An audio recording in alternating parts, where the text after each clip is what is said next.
So, we're done with the chapter on functions in general.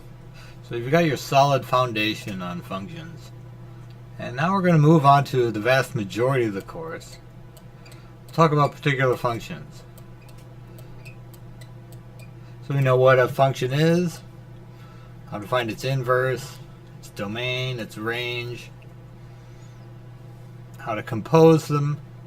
So we're ready to move on. We'll start with the simplest kind of function, and these are linear functions.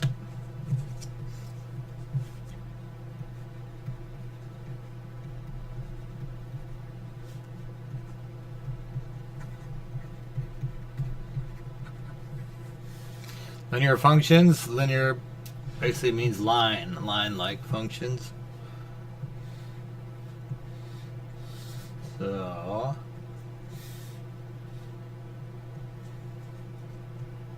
they will all be of this form. They go off to infinity in each direction, and they're a straight line. And they are the form, you probably remember this, y equals mx plus b. M is the slope of this line. You've already dealt with finding average slope. The neat thing about linear functions is the average slope is the same everywhere. The slope is the same everywhere, so every slope you find, any 2 points, you will get the same slope. So it's the change in y over the change in x. Don't mix these up. And to find this, you take a point that's farther along, y2 minus y1 over x2 minus x1. Alright, so that's all there is to a line. I often wondered why slope is m. The short answer is nobody knows. It's everywhere in at least American teaching of math, slope is m. Nobody knows why. They thought it came from a few French words. Turns out it didn't. It doesn't seem to be the case. B is the y-intercept. I hesitate to tell you this because I think this is a little confusing term. B is just a constant you add to make everything right. It is the point, this point here is going to be the point 0b. It's the point where it crosses the y-axis. I'd rather you say it's the point where it crosses the y-axis. The reason I find it a little confusing is to find b, you set x equal to 0. So to find the y-intercept, you set x equal to 0, which doesn't, you might think you want to set y equal to 0 to find the y-intercept. So it's a little confusing there, and I always hesitate before that. I don't really want you to learn the names of these things. I want you to learn how to work with them. Okay, so that's about it. This is the slope-intercept form. I don't want you to remember that either. It's just a form of a line. You may have to recognize, here's a typical linear equation. Here the slope is 2, so it's going to be a little steeper. Your most generic one is going to, let's say, y equals x. That's a line with slope 1 that goes like this. And it passes through the origin. It goes through 0, 0. So you can think of there being a secret 0 added in here. And there's a secret 1 out here for the slope. So it's the simplest line. Y equals 2x plus 7. It's going to have a steeper line, and it's going to go through the point 0, 7. Something like that. Alright, pretty obviously the book asks you to say when these are increasing. They're increasing when the slope is positive. The slope can be positive and very small.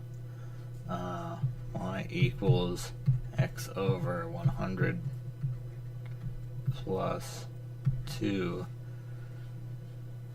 This is a very small slope.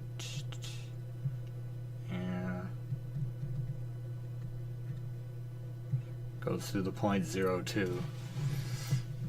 You don't really have to remember that this is where it goes to the point 0 something. You can always plug in points and try it out. If you put x equals 0, you see you get y equals 2. And that's sort of an underlying theme that I want you to get out of all these. We go through equations like it's some kind of zoo, like you have to learn all the different types. Really, any equation is just a collection of points. You find several points. I can give you some very confusing equation, and you can always put in x equals 0, x equals 1, see what points you get out, see what it starts to look like. So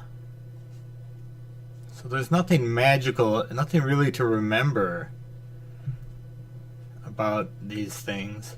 Just you can often recognize things and go a little more quickly. You say, oh, I see a y on this side, I see an x on this side. It's not to any power.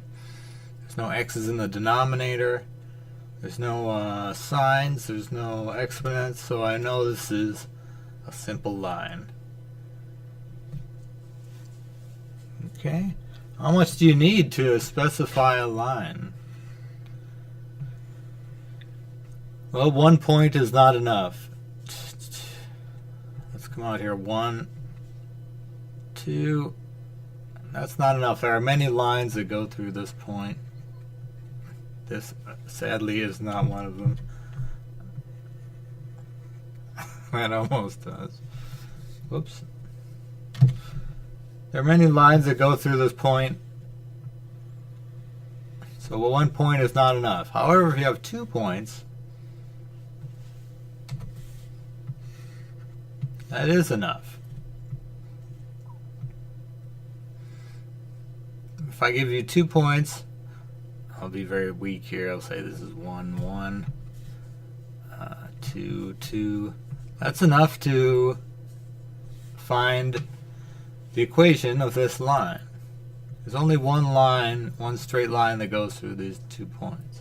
When we get to more complicated curves, we may need 3 points or more points to specify the curve.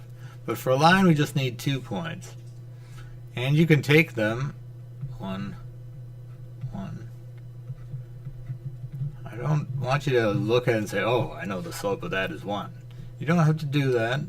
Slope m, for some reason, is y2 minus y1 over x2 minus x1, which is very simple here. 2 minus 1 over 2 minus 1. Taking y2 minus y1, x2 or x1.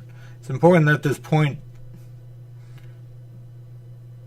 these y1 and y2, x1 and x2 and y2 are farther along, so that you get the right sign on these slopes, or else you get the wrong sign.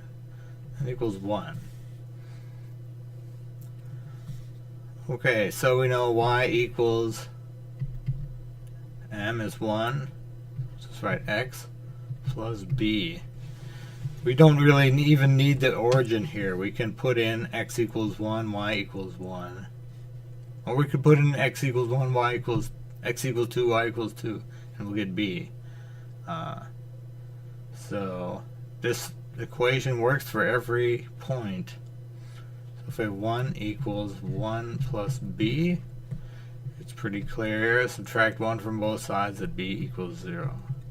You could have done that with 2 equals 2 plus b.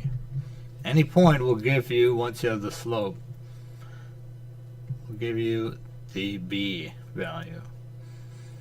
Alright? Sometimes you may be given a table of x and y values. Remember, the y is still a f of x. You could have a f of x down here. And it says, oh, we'll pick something a little more complicated. 1, 3, 2, 5, 3, 7. And they say, is this a line? Well, you can always just graph the points. 1, 2, 2, 5, 3, 7. Graph graph. Is this a line? Well, it certainly is. You will see that everything falls on a straight line if it is indeed a line. If points fall off the line, then it's not a straight line. And as you get into the scientists and even a lot of things in business, you'll be asked to do regressions, which basically you're given a bunch of points and you're asked to fit a straight line to this.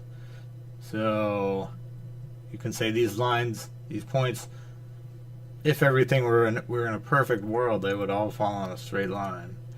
And they say, well, maybe the straight line is this. And there's all kinds of methods of finding this, what this straight line is. And that's called a regression in general. Important statistical technique. So that's it for straight lines. We'll have some problems. We'll ask you to find the slope, maybe. Find a line from a point, 2 points. You can also say the slope, just to wrap things up. I'll clear that up. You can also say, I'll give you the slope is minus 2, and I'll give you a point x1, y1 equals, I don't know, 7, 12. Can you find this line? Well, you know this is y equals mx plus b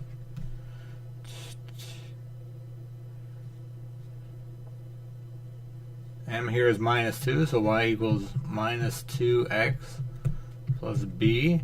So we can just put in 7 and 12 are 2 points. This would be out here 7 up 12.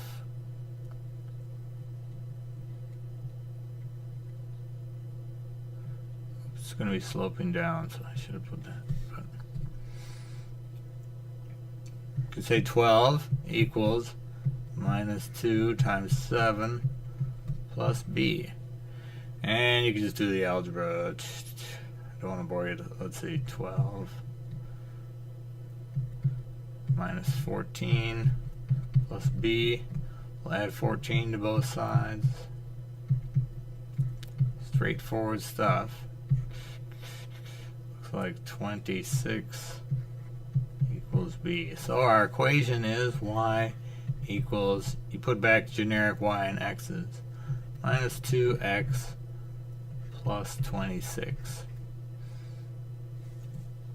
And this goes down pretty steeply, and there's our line. Alright, so you should be able to find it from a point, from point of slope, or 2 points. So all you need for a line. There is sort of a point form of this, but I'm not going to bother with it because it's not really very helpful. You may remember it. Just for completeness, I'll put it down. Nah, I won't even bother. This is all you need. You plug in points and you can solve for b anytime. Alright, pretty simple. Have some nice problems on this.